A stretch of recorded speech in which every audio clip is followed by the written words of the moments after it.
عالم، کل جہان، کل کائنات کی تمام حمد و ثنا، تعریف اور تسبیحات صرف اللہ وحدہ لا شریک کے لیے مختص اور مخصوص ہے۔ درود و سلام محمد اور تمام انبیاء اور مرسلین کے لیے مخصوص ہے۔ میں نے عبادات کے سلسلے میں ایک چھوٹے چھوٹے خطبات کا سلسلہ شروع کر رہا ہوں، تو میں چاہتا ہوں کہ دین میں عبادات سے آپ لوگ آشنا ہو جائیں اور صحیح عبادات کی طرف آ جائیں، الجھاؤ سے نکل جائیں۔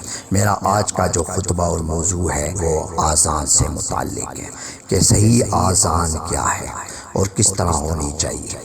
اصل میں آذان ایک بلاوا ہے کہ نماز کے اوقات کی ایک نشاندہی ہے۔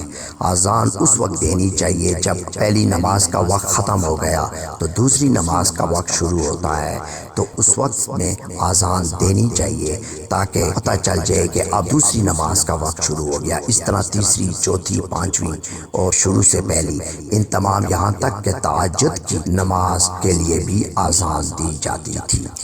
لہٰذا آذان کا صحیح طریقہ یہ ہے کہ اس کے لیے لاؤڈ سپیکر قطعاً استعمال نہ کیا جائے، نامناسب ہے اور ناجائز ہے، اور بلکہ بد تہذیبی میں آتا ہے، اس لیے کہ اس سے بہت سی انسانوں کی طبیعت پہ گراں گزرتا ہے۔ اس کا طریقہ کار یہ ہے کہ 3 کوس اگر آپ دیکھ لیں تو اس حساب سے 2 کلومیٹر بن جاتا ہے۔ میں آپ کو ایک اندازاً بتا رہا ہوں، اس کے اندر جو ایک مسجد ہے جو اس کے اندر ہوگی وہ آذان دے گی۔ ہر مسجد آذان دینے کے لیے پابند نہیں ہے اور اسے دینی بھی نہیں چاہیے۔ تو 3 کوس یعنی 2 کلومیٹر کے اندر اندر ایک بڑی جو جامع مسجد ہو یا جس مسجد کو مخصوص کر لیا جائے وہاں سے آذان دی جائے، بس ایک آذان، اور وہ بھی اس وقت دی جائے جس وقت نماز کا وقت داخل ہو گیا۔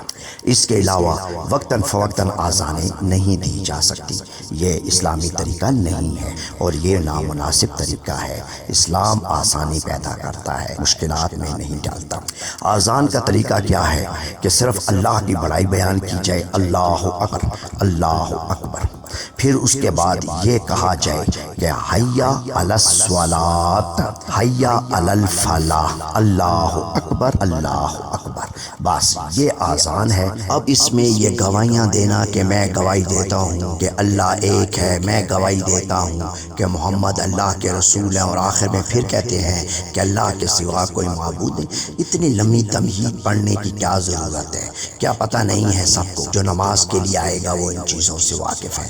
ہر وقت گواہی دینی ہے تو گواہی دینے سے پہلے عمل تو کرو اللہ کی وحدانیت پر، نبی کی رسالت پر اور اللہ کی الوہیت اور الہیت پر عمل کرو۔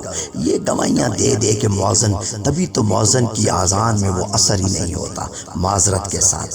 لہٰذا بس یہ آذان ہے، اور یہ آذان نماز کے لیے ہے، مسجد میں بلاوے کے لیے نہیں ہے۔ یہ نماز کا وقت جس وقت داخل ہوگا، آذان اس لیے دی جاتی ہے کہ اب فجر کا وقت داخل ہو گیا، اب ظہر کا وقت داخل ہو گیا، اب عصر کا وقت داخل ہو گیا، اب مغرب کا وقت داخل ہو گیا، اب عشاء کا وقت داخل ہو گیا، اب تہجد کا وقت داخل ہو گیا۔ 6 نمازیں ہیں جس کا قرآن میں ذکر ہے، لہٰذا اس کے علاوہ اور کوئی آذان نہیں ہے۔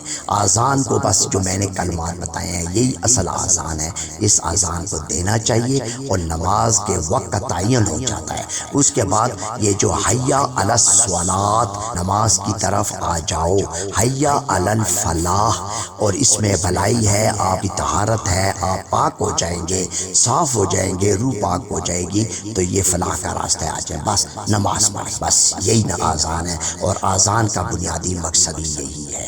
اس کے علاوہ آذان کا اور کوئی مقصد نہیں ہے۔ اس کو نہ روزے سے منسوخ کریں، نہ اس کو کسی اور چیز سے کریں۔ آذان کا تعلق آپ کو نماز کے داخل ہونے کے وقت کی نشاندہی کرنا ہے، بس یہی آپ کو بتانا تھا۔